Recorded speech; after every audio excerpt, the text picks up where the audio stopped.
Hey guys, tonight we drift through golden clouds, right past the eagle screeches and lightning-throwing chaos of Mount Olympus. You hover just outside the den of divine drama where thrones sparkle, gods argue in flawless six-packs, and everyone talks like they're the main character. But over to the side, away from the throne room and the glittering narcissism, there's a flicker of orange light, a small hearth, barely noticed, just warm enough to make your fingers twitch with longing, and there sits Hestia, cross-legged, quiet, smiling like she knows something the rest don't. You're about to walk past because seriously, who picks a fireplace over immortality's VIP lounge? But here's a reality check. If you stepped into that throne room, you probably wouldn't survive 5 minutes without getting turned into a tree, a goat, or a confusing metaphor. So, before you get comfortable, take a moment to like the video and subscribe, but only if you genuinely enjoy what I do here. And hey, drop your city and local time in the comments. I want to know where and when you're listening from. Now, dim the lights, maybe turn on a fan for that soft background hum, and let's ease into tonight's journey together. The hearth crackles as you settle beside Hestia, the scent of wood smoke curling around you like a sleepy shawl. She's not like the others. She doesn't sparkle or flirt. No swans, no drama, no overly muscular boyfriends turning into bulls. Her power doesn't shout, it simmers. And tonight, you're going to find out why that simmer was always stronger than the storm. You glance back at Olympus one last time, where Hera is mid-lecture. Zeus is definitely cheating again, and Hermes is probably stealing something shiny. It's beautiful, yes, but it's exhausting. Up there, every choice is a flex. Down here, the flame just is, and Hestia, she just is to die as the firstborn of Cronus and Rhea. Hestia's life technically starts in a stomach. Yep, Cronus king of Titans and terrible parenting swallowed all his children to stop them from overthrowing him. You'd think he'd try therapy or parenting classes, but nah, full-on cannibalism it is. Hestia goes down first, swallowed whole like a divine vitamin, and there she waits, literally stewing in her father's gut for years. When Zeus finally poisons Cronus and forces him to vomit up the siblings' 10-tenths family reunion, Hestia is the last one to come out, so she's firstborn and last reborn. There's a poetic symmetry to that, like she bookends this whole divine mess. She stands there quietly, covered in metaphysical Titan bile, while her siblings jostle for roles. Hera claims queenhood, Poseidon grabs the sea like it's a real estate deal. Hades sulks into the underworld, and Hestia, she steps back. No tantrum, no throne war, just a step. It's easy to forget that power doesn't always shout. Sometimes it listens. And if you're close enough to Hestia's hearth, you can hear everything from her place at the center of the home. She hears when a child takes its first steps. She hears lovers whisper secrets after the fire dies down. She hears widows sob, soldiers pray, bakers knead. You could say she's omniscient, not from lightning bolts, but from the slow intimacy of presence. Mainstream history remembers that every Greek household started the day by honoring Hestia. That's no small feat in a world where gods hurl mountains and change genders mid-myth. Hestia simply exists in every flame. She didn't need a battlefield or a conquest. She was in your kitchen before you even realized it. But here's your quirky bit. Hestia is never shown with weapons. No spear, no bow, not even a dagger hidden under her robe, like Athena might have had for bad dates. Scholars believe it was deliberate. Her power was not to destroy, but to preserve. She is one of the very few gods whose energy is entirely nonviolent. The warm bread, not the war horn. Still, historians argue whether she gave up her throne voluntarily or was pushed off it to make room for Dionysus, party god extraordinaire. The myth goes both ways. Some say she stepped down gracefully, choosing peace over politics. Others hint that Olympus, like most exclusive clubs, prefers chaos with a side of wine-soaked drama. And Hestia's quiet power didn't fit the brand either way. She's still invited to every offering, every ritual, every prayer. She might not have a seat at the Olympian table, but she's the reason the table exists, literally. Ancient Greeks couldn't even start a sacrifice without invoking her first. No one got wine or fire or favor until Hestia was honored. It's kind of like being the terms and conditions of the divine world. No one reads them, but nothing happens without them. The fire beside you flickers brighter as you imagine ancient homes, mud, brick, and stone, where small hearths glowed against the dark. Children would peek into the coals to see faces or omens. Mothers warmed honeyed milk. Grandfathers hummed songs older than the stars. And always, silently, Hestia was there, unseen, unbothered, unmatched.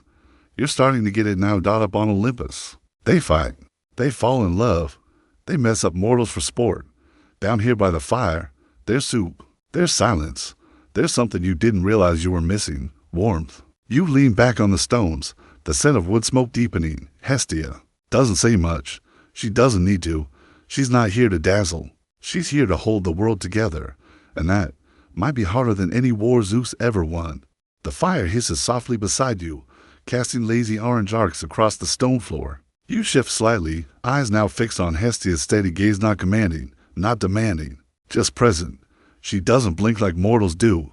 She simply waits, like she's been doing for eternity, because she has. Before she ever tended hearths or refused thrones, Hestia existed in a kind of mythological prelude of prehistory where the world was still shaking. Off chaos and Cronus ruled the cosmos like an immortal dad with major trust issues. You drift back now, the smoke drawing a portal around you. And suddenly, you're standing in the misty haze of the Titan Age. It's not glamorous. It's not orderly. Think less Disney, more survivalist fever dream. Mountains move.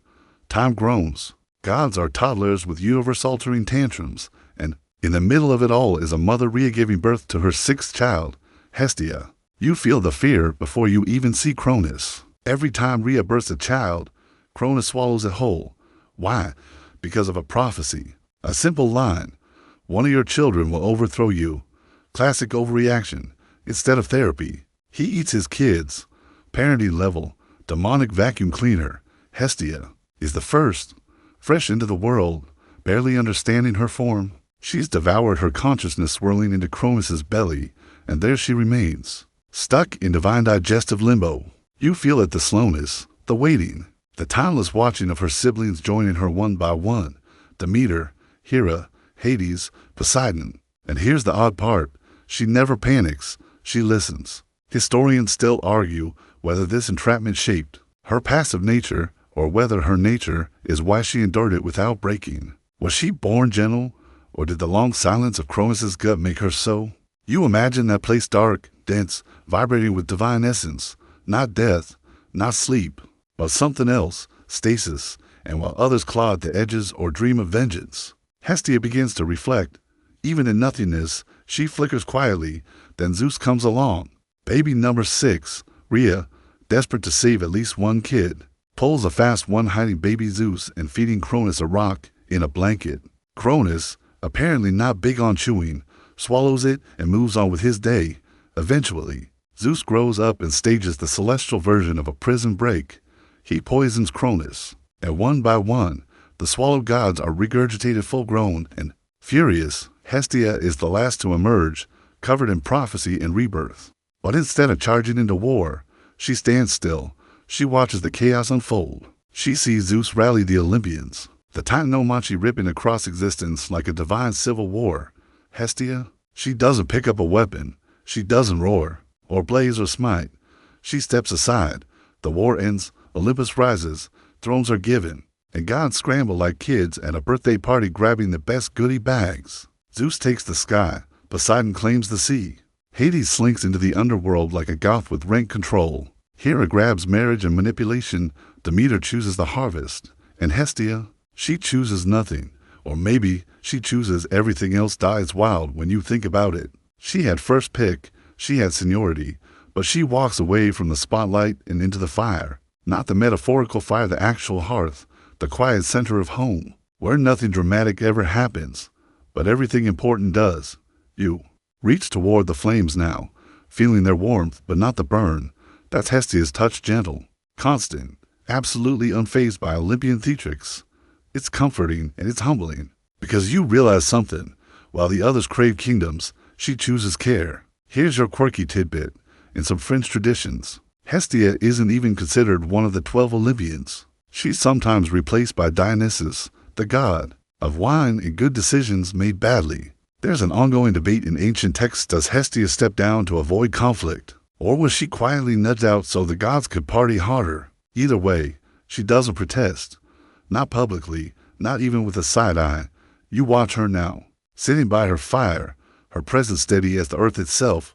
She doesn't rule over people. She sits among them. It's almost impossible to measure. The power of someone who never brags. Hestia never turns anyone into a flower or curses their bloodline for 18 generations. She doesn't crash weddings or start wars or seduce mortals. She just shows up over and over. You think about your own life for a second. Who gets remembered? The loudest, the wildest, the ones with the most followers. But what if the real power is the one who keeps the lights on, keeps the soup warm, keeps the door unlocked when someone stumbles home in the dark? That's Hestia. And maybe that's why she feels more real than the others. You lean your head against a smooth stone wall, heartbeats slow into the rhythm of crackling coals. Outside, Olympus still roars. But here, with Hestia, you found something else. Not stillness. Exactly. More like a steady heartbeat beneath the world. Warmth without demand. Presence without pride. And just as you begin to drift, the fire leans in and whispers. Sometimes the strongest voice is the one that doesn't need to speak. You blink slowly, lulled by the hush of embers. But Olympus does not stay quiet for long. The scene shifts like someone turning up the drama knob on existence. And you're suddenly swept into the full-throttle soap opera that is divine immortality. You've arrived at the height of the Olympian golden age, and let's just say, it's less divine order, more eternal reality show. Everyone's gorgeous, powerful, and dangerously insecure. The air smells like ambrosia, but underneath, pure ego. And Hestia? She's still off to the side, carefully lighting the fires that keep this whole sparkly mess running. Zeus lounges on his throne, thunderbolt at the ready, and a smirk like he's always just gotten away with something. Which, let's be honest, he probably has. Hera sits nearby, oozing elegance and vengeance in equal measure. She's queen of the gods. But it's the marriage part she's really associated with, and she's not thrilled about Zeus's extracurriculars. Across the court, Athena and Ars bicker like rival valedictorians, while Hermes zips around stealing grapes, scrolls, and the occasional identity. You stand quietly behind Hestia, watching the drama unfold. She hands out wine, replenishes flames, and never once interrupts. She's not here to compete. She's here to keep the walls from burning down. Mainstream scholars agree. Olympian life revolved around power plays. It was a cosmos built on hierarchy, reputation, and really impressive shoulder armor. But amidst all the chest puffing, there was one constant, one figure who didn't get tangled in feuds or flames. Hestia stayed out of it. And that is suspicious, like to perfect, which is why historians still argue whether she was truly above the chaos, or simply kept out of the juiciest myths by later storytellers more obsessed with sword fights and sexy betrayals than warm family dinners. You flow through stories, seeing what's missing. No great wars fought in her name. No temples dripping in gold built from the spoils of conquest. No epic poems where she storms the battlefield or breaks the world in half. But that doesn't mean she wasn't there. You hear whispers in the corridors how even Zeus respected her, how no fire was kindled without her blessing. When kings sacrificed to the gods, they always gave Hestia the first and last offering. Not Hera, not even mighty Zeus. Here's your quirky tidbit. The Greek phrase to begin with Hestia wasn't poetic, it was literal. Public meetings, festivals, even military councils all lit a flame to her before they got started. Think of it as divine event planning etiquette. Without her, you don't even get past the introductions. You turn curious and peek into the day-to-day gossip of Olympus.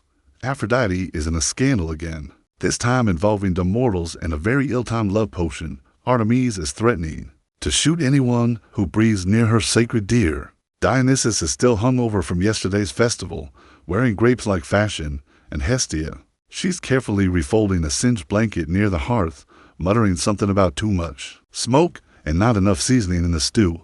You can't help but chuckle. It's like watching a mom at a family reunion filled with drama queens and minor arsonists. She's not angry, she's just tired, and still, she remains. You start to notice how often the others come to her not with praise, but for comfort. Athena sits beside her when strategy gives way to sorrow. Demeter brings her seeds before planting. Even Ars, bloodthirsty and bombastic, once curled beside her flames after a rough day on the battlefield. He pretended to nap. She pretended not to notice. There's a quiet authority in being everyone's final stop when the masks fall off. You wonder, briefly, if Hestia chose to avoid the spotlight, or if she simply never needed it. You ask her, in your mind, why she doesn't fight for more recognition. She just adds another log to the fire and smiles. The flames flicker, and for a moment, you see yourself reflected in them, surrounded by your own chaos, your own Olympus, deadlines, notifications, judgments, the need to do rather than be. You feel a sudden ache for the quiet role, the one that listens instead of lectures. Hestia leans closer, and though she doesn't speak, you sense what she's telling you. Some of us aren't meant to rule the world. We're meant to keep it from falling apart. There's a kind of rebellion in that stillness. In a realm obsessed with declarations and dazzle, Hestia chooses humility. It's not that she lacks power, it's that she's strong enough not to use it for ego.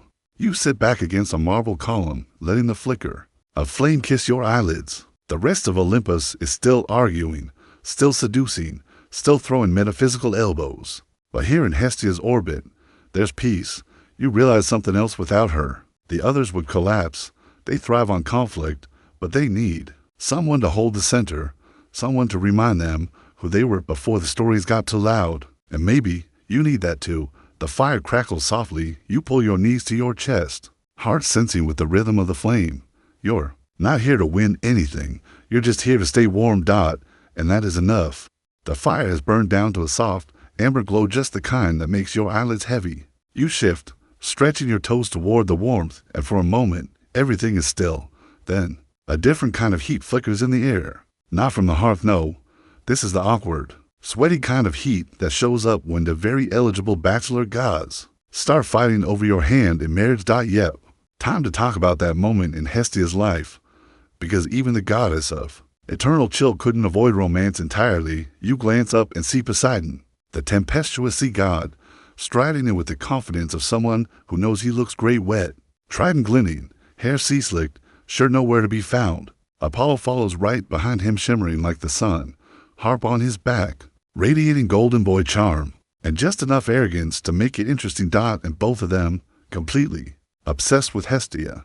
Poseidon wants her for his queen, someone calm enough to anchor his storms. Apollo wants her for balance, someone steady enough to keep his fire from burning too hot. You can almost hear the romantic sales pitches echoing through the halls of Olympus. Come live with me in my underwater palace. You'll be serenaded every morning by the dawn. You can ride dolphins. You'll get immortality and a personal soundtrack. Hestia listens. Then, in the gentlest mic drop in mythological history, she declines. Both of them, politely, firmly, without drama. And instead, she swears an oath to remain a virgin forever. Now, in ancient Greek myth, virgin doesn't always mean what modern ears assume. It's not about sexlessness, it's about sovereignty, autonomy. It means belonging to no one. Artemis and Athena also hold this title, but unlike them, Hestia doesn't wield weapons or chase monsters. Her virginity isn't militant or vengeful. It's protective, peaceful. She guards the hearth the way others guard temples or treasures. Here's your mainstream fact. This vow wasn't just personal, it was cosmically important. Zeus himself honored her oath and made it law among the Olympians. No one could pressure her. No one could override her choice, not even him. In a world of constant conquest and shifting allegiances, Hestia said no and it stuck. The gods respected it, mostly, except maybe Dionysus, who probably made at least one inappropriate joke and got a face full of ash for it. But here's your quirky tidbit. Despite her central role in domestic and civic life, Hestia has no major myths where she does anything scandalous, reckless, or revenge-fueled. In a pantheon where everyone's got some kind of tabloid-worthy backstory, turning rivals into cows, sleeping with mortals disguised as animals, giving birth to monsters, Hestia has none of that. Historians still argue whether this was because she genuinely inspired a more subdued cultural image, or whether ancient authors just couldn't figure out how to make a goddess of quiet dignity sound thrilling on papyrus. You watch now as Poseidon storms off in a wave of saltwater steam, and Apollo retreats into a sunbeam with a dramatic sigh. Hestia returns to her hearth like none of it happened, humming softly under her breath, like someone folding laundry after rejecting the demigod thirst traps in a row. And that's just it. She didn't reject love. She didn't hate romance.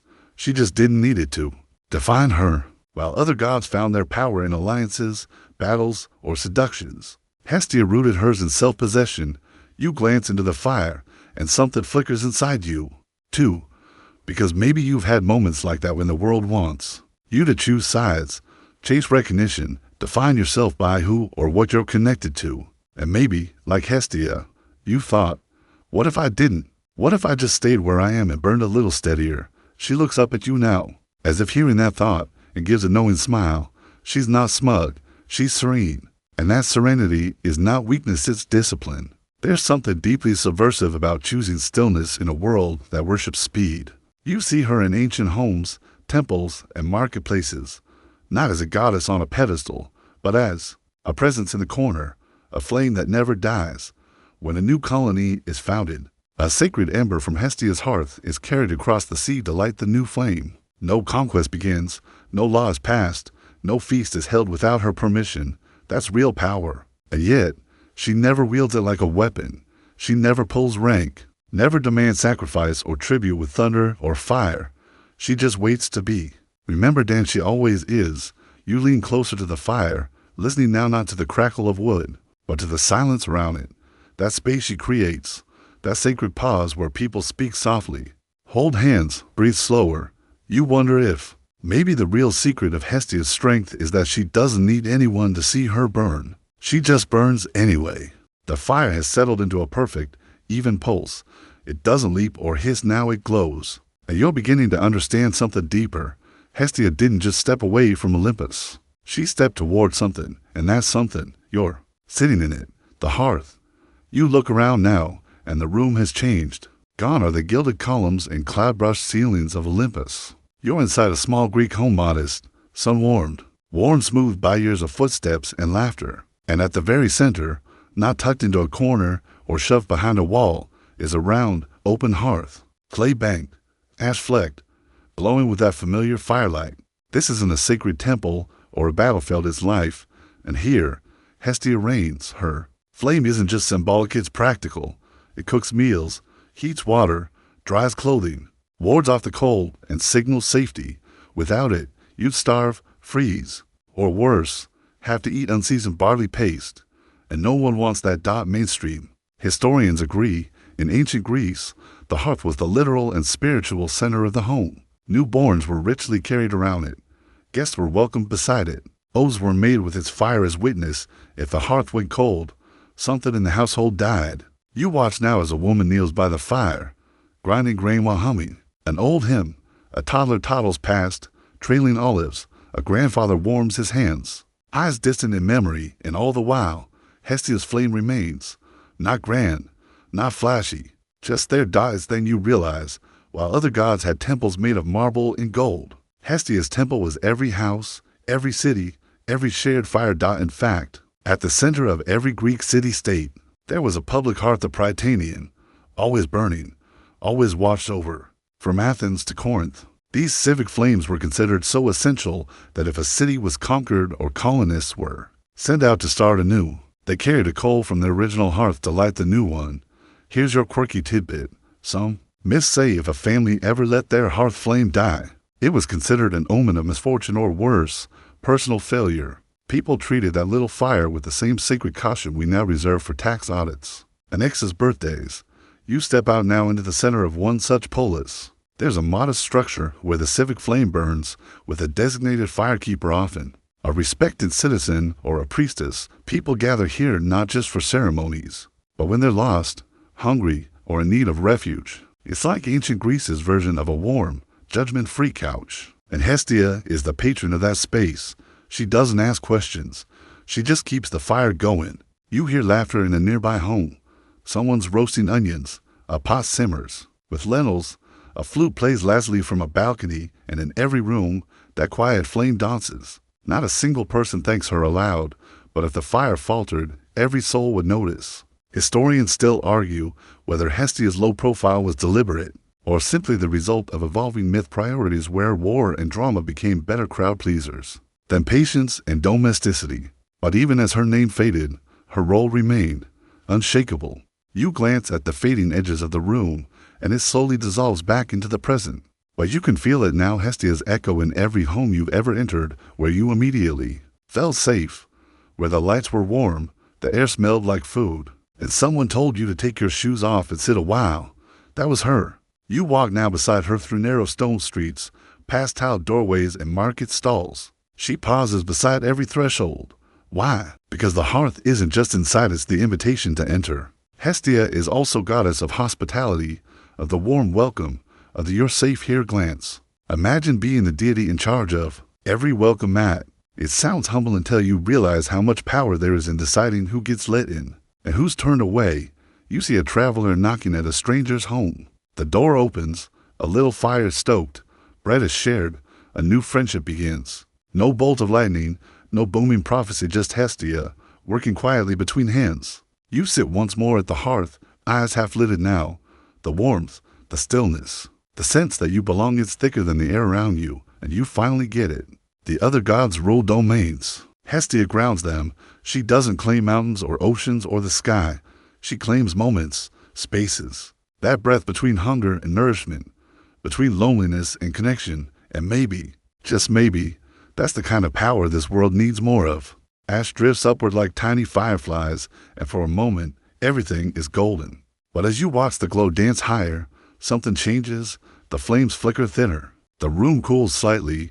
You're not in a cozy Greek household anymore. You're in the shadow of fading temples, dust-covered stones, and hearts gone cold. Time is moving forward now, faster than you can catch it.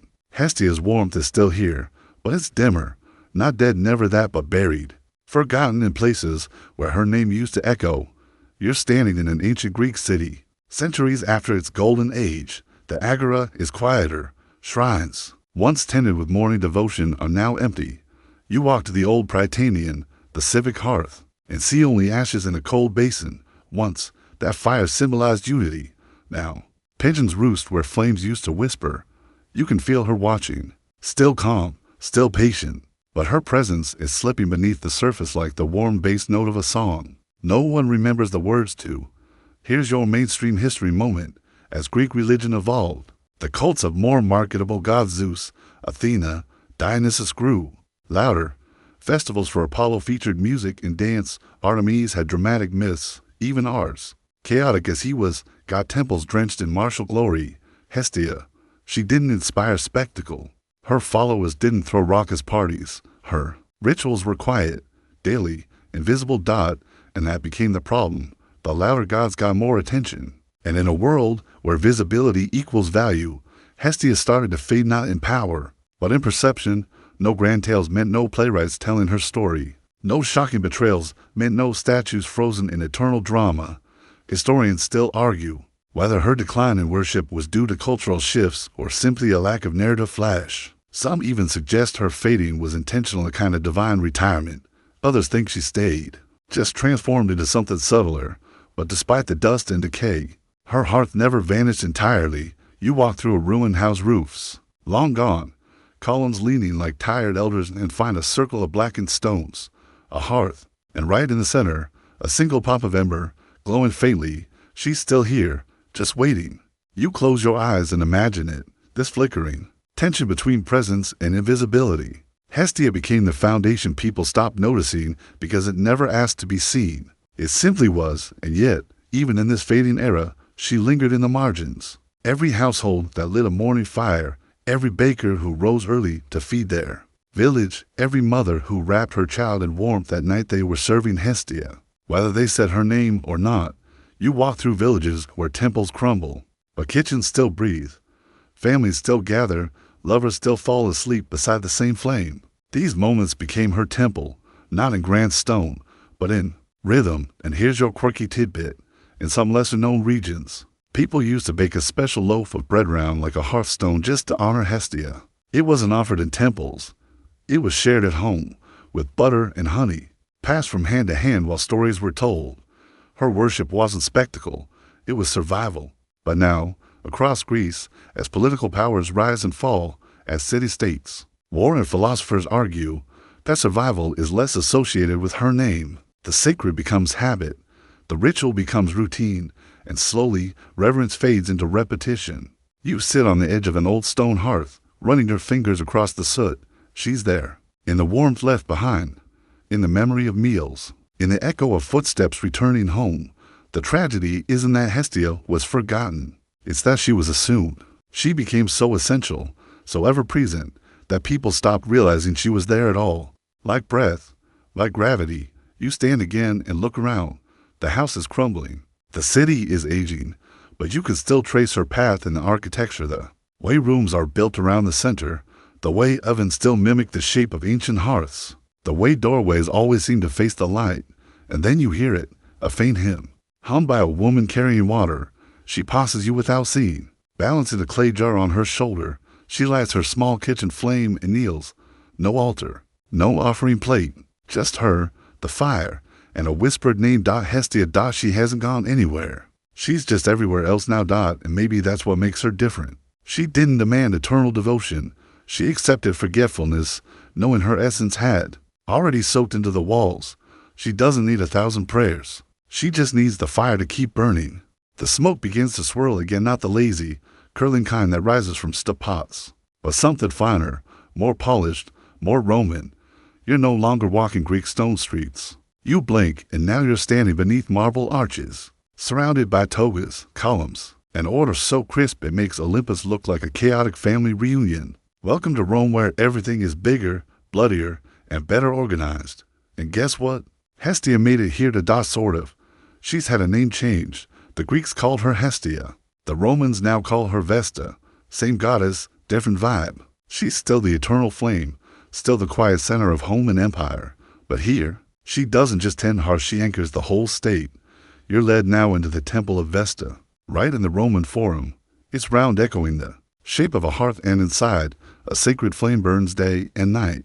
It must never go out, like ever. That flame doesn't just warm soup anymore, it symbolizes the life of the Roman Republic. As long as it burns, Rome endures, and the women who protect that fire, their legends. Meet the Vestal Virgins, selected. As little girls from noble families, these priestesses live lives of reverence, ritual, and absolutely no dating.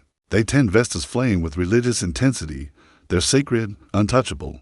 They even have special seats at gladiator games, front row. Naturally, and their word is considered more reliable than most senators. Your mainstream fact: if a Vestal let the flame go out, it was seen as a national emergency. Rome could fall, armies might lose, plagues could arrive. One mistake, and the consequences were epic. To atone, a Vestal might be whipped gently, symbolically, but still while chanting purification hymns, accountability, but make it ceremonial. Now, for your quirky tidbit, if a Vestal broke her vow of chastity, the punishment was, well, deeply Roman. She'd be buried alive in a special underground chamber, with just enough food to avoid saying she was executed, because technically, no one can spill Vestal blood. It's illegal, so instead, they just create the conditions for dying quietly underground. Dark, literally, but for all that harshness, the Vestals also held immense power. They could pardon prisoners with a single touch. Their protection was absolute. If you were running from execution and managed to grab the edge of a Vestal's robe, boom, instant sanctuary. You walk alongside one now. Her robe is pale, her movements deliberate. She carries a small bronze dish with coals in it. She's not flashy, not armored, but when she passes, people bow, even the generals, even the emperor. Hestia's Roman form is more respected than ever. Here, her sacred fire isn't just personal, it's political. The hearth is now the nation's heart.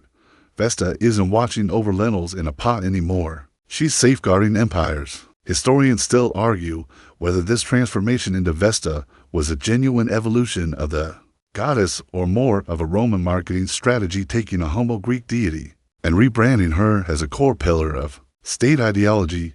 But does it matter? The flame still burns. You step inside the temple again and notice something peculiar. There's no statue of Vesta here. None. That's intentional. While most Roman temples have big, dramatic images of their gods, Vesta doesn't.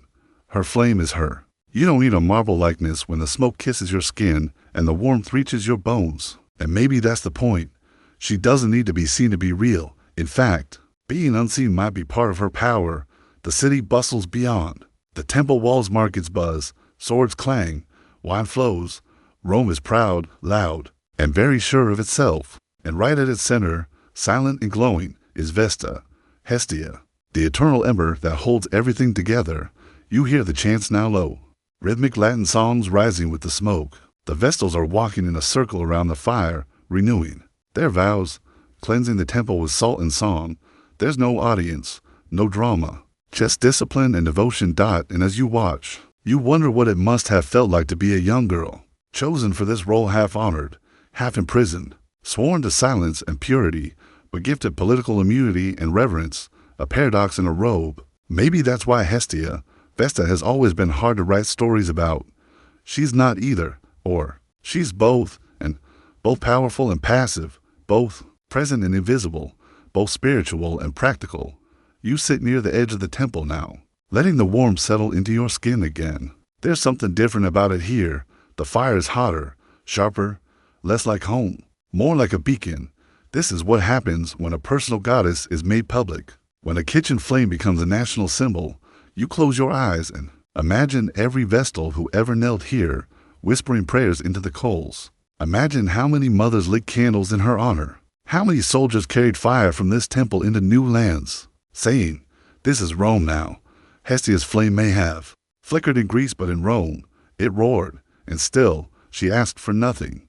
The marble pillars dissolve in haze, and once again you are drifting, this time, not forward, but everywhere at once. The glow of fire surrounds you, but it's not the Roman flame now, nor the hearths of ancient Greece. It's thousands of flickers spread across centuries, towns, and households, and in almost none of them is Hestia mentioned by name. You find yourself in a library now, rows upon rows of ancient scrolls and leather-bound volumes. Names leap out at you: Zeus, Athena, Odysseus, Heracles, Persephone. Heroes and gods stuffed with ego and action. But, search as you might, Hestia's name barely flickers in the margins. This is the part where you start to feel the ache of absence, despite being honored at every ritual, every sacrifice, every meal. Hestia didn't leave a mythological paper trail. No Homeric epics, no tragedies penned in her name, no bronze statues pulled from the seabed with her face immortalized in surprise.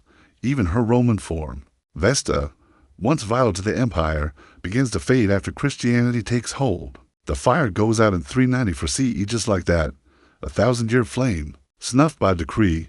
You wonder how a goddess so central to everything became so invisible. Here's your mainstream historical fact. Hestia was worshipped daily.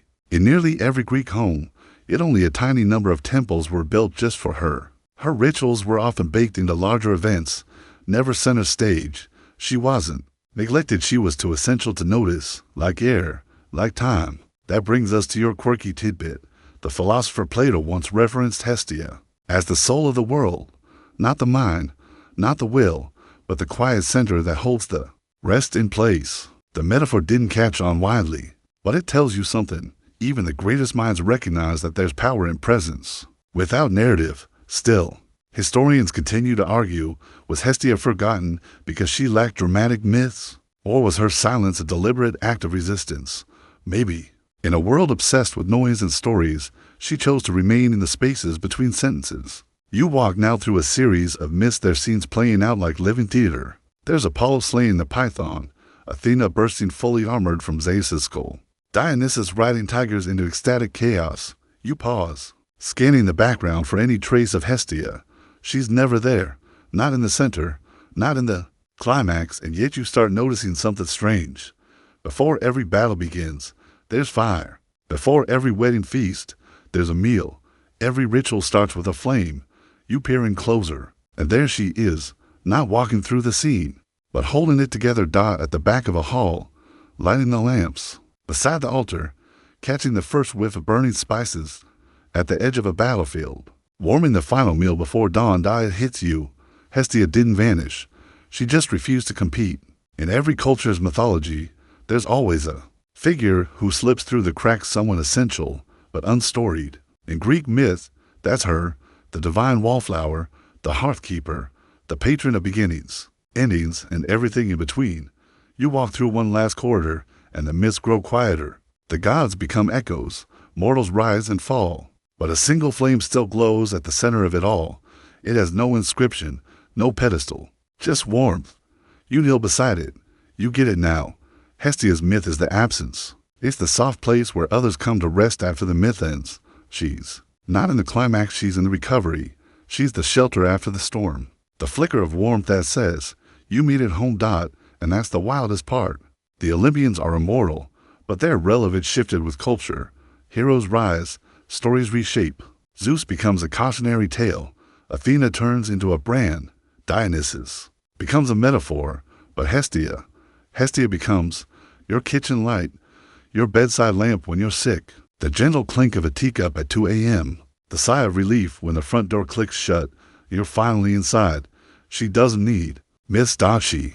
Lives in ritual, and those never go out of style. The world around you dims not into darkness, but into dusk, the kind that slips into your bones and makes everything quieter. You're walking now through a time not written down, a time remembered only in the flicker of ancient fires, and all around you, invisible threads stretch out from every hearth, every flame, every quiet corner where someone once whispered a prayer to the goddess, who always answered by simply staying. You crouch now beside one such hearth, not a grand temple, flame, but a modest, open circle of stone. Smoke curls up into the open sky, carrying the scent of barley, pine resin, and charred herbs. The family nearby is preparing a ritual. Nothing dramatic, just bread, wine, a pinch of salt, a small animal offered with hands that shake not from fear, but reverence. And before the sacrifice begins, they pause. Every hand lowers, every eye closes. Hestia first.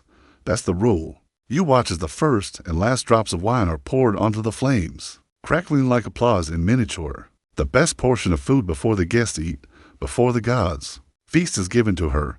No trumpet, no thunder, just a soft offering to the flame. Here's your mainstream fact. In nearly every ancient Greek sacrifice, Hestia was honored first and last. That's how central she was to ritual practice. No god, not even Zeus, was approached without her blessing setting the tone. It was her flame that purified the altar, her presence that made the sacred, well, sacred. And here's your quirky tidbit. In some fringe versions of the myths, Hestia's presence at sacrifices wasn't optional. If a priest forgot her offering, it was considered such a breach of sacred order that the entire ritual had to be redone from the beginning. She was the ritual equivalent of plugging in the microphone before the concert. Without her, static. Divine error for 04. You kneel closer, and the family's offering continues. Whispers of thanks, prayers for safety, food enough to share. The flame accepts it all without arrogance, without expectation. That's the beauty of Hestia's power. She gives and receives without ever tipping the balance toward demand. Historians still argue whether this consistent first and last pattern was due to her ancient seniority. Remember, she was the firstborn of the Olympians, or whether she simply became so deeply rooted in the practice that she couldn't be removed without the whole thing unraveling. And maybe that's the point. Every ritual has its rhythm, every home its pattern, and Hestia was that rhythm, quiet, consistent, stabilizing. You don't notice a heartbeat until it stutters. You don't notice Hestia until the flame is out. You walk now through a line of homes, one by one, and though their gods vary, their customs shift, their languages grow strange on your tongue, they all share this, a flame in the center, bread broken before battle, wine shared before weddings, fire rekindled when someone returns from war. You step into a household in mourning. The hearth has been extinguished, the flame gone cold, while the family grieves. This was the custom in parts of Greece. When someone dies, the fire goes out. The flame must be reborn after the rituals, reignited in Hestia's name, because death interrupts the pattern, and Hestia's flame, it restores it. There's something profoundly tender about that. The idea that fire, just fire, can mean so much. Life, order, continuity. And in a world where gods often cause chaos, Hestia is the one who repairs it. You see a child now, holding a taper, walking from one house to another. The neighbor's hearth has gone out. No matches, no ladders, only the old way. One family shares their flame with the next. Fire, pass hand to hand, heart to heart.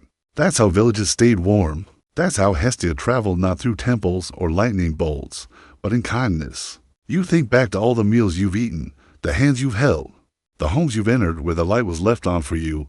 Maybe you never said her name. Maybe no one did. But Hestia was there, all the same. She always is, even now, even here. The sky above you softens into twilight, that kind of blue that holds 1,000 endings. And one quiet beginning. You sit now beside a fire that doesn't belong to any temple, city, or empire. It's not sacred in the way altars are sacred. It's sacred because someone built it, with care, with intention. And you're beginning to see that this is what Hestia chose all along. Not Olympus. This. The hum of life in its simplest form. A log set down, a flame coaxed alive. The warmth that draws others in and makes them feel safe. You turn toward her now, Hestia. Seated beside you, cross-legged as always, no crown, no jewelry, no flowing robes that trail for miles. Just a woman with kind eyes, ash on her fingers, and a fire that reflects in her gaze like she's part of it. Or maybe it's part of her. You ask her, silently, why? Why step down? Why give up the throne, the power, the glory? Why choose the quiet path? And she doesn't answer in words. She just looks toward the fire, where someone is laughing nearby, a child is sleeping, someone stirring a pot, someone else is arriving late, and the door is still open. You understand. She didn't step away from Olympus. She stepped closer to everything else. Zeus might rule the sky, Poseidon the seas, and Hades the underworld, but Hestia, she rules the in-between, the spaces we live in every day, the warmth between cold and chaos, the breath between conflict and comfort. Your mainstream fact, Hestia is the only Olympian who never leaves Mount Olympus and never causes harm in any myth. Not once. She's the only one without enemies, without scandals, without even a tantrum. In a pantheon fueled by ego and excess, she is restrained. But that makes her harder to worship in grand gestures, harder to write songs about. There's no Hestia and the battle of whatever. There's just her, being there, always. And here's your quirky tidbit. In some old folk traditions, long after temples fell and gods were forgotten, people would still light a candle at the center of the room. During big events, births, deaths, marriages, and wouldn't say why. Just that it was good luck, just that it made things feel right. Somewhere in that glow, historians still argue whether Hestia's story truly ends when the Roman flame is extinguished, or if she lives on through domestic rituals absorbed into other faiths, other customs. Maybe that's the secret. She doesn't need her name on the marquee. She just needs the fire to keep going. You lie back now, the stars blinking into place above you. The fire crackles beside you, steady and sure. It won't roar or rise. It won't spit sparks just to impress you, but it'll be here in the morning. And the next, and the one after that. You take a breath, and it's slower than the last. Deeper, like the air is thicker with something ancient and soft. The kind of breath you take not to begin something, but to settle into what's already there. Because that's Hestia's gift. Not change, not conquest, but return. The feeling of stepping back into your own space, kicking off your shoes, pouring tea, lighting a candle, and thinking, I'm home. And now, so are you. The flames die down until they're just a bed of cold, soft orange dots. Like stars curled up in a nest of ash, the air around you slows, thickens. You lie there with your eyes half closed, your breathing sensing to the warm hush of the night. There's nothing more to do. No gods left to meet, no stories left to chase. Just this slow fade into stillness, where the only thing that matters is that the fire is still glowing, and you are still here beside it. You think of every hearth Hestia has ever tended, not just in ancient temples or sun-baked homes, but in all the places we need peace. The hospital room with one dim lamp, the last night light a parent clicks on, the soft hum of a kitchen fridge at 2 a.m. when you stand barefoot, eating cold leftovers, feeling like the only person awake in the world. That's where she lives now. Not in marble, but in moments, and you realize maybe it was never about gods at all. Maybe it was always about what we choose to keep warm. So rest now. Let your limbs grow heavy. Let the weight of the day slide off your shoulders like an old robe. You've wandered far, through mist and embers, but you're safe here. You're home now. The fire's still burning, and it always will be. In a script, sweet dreams.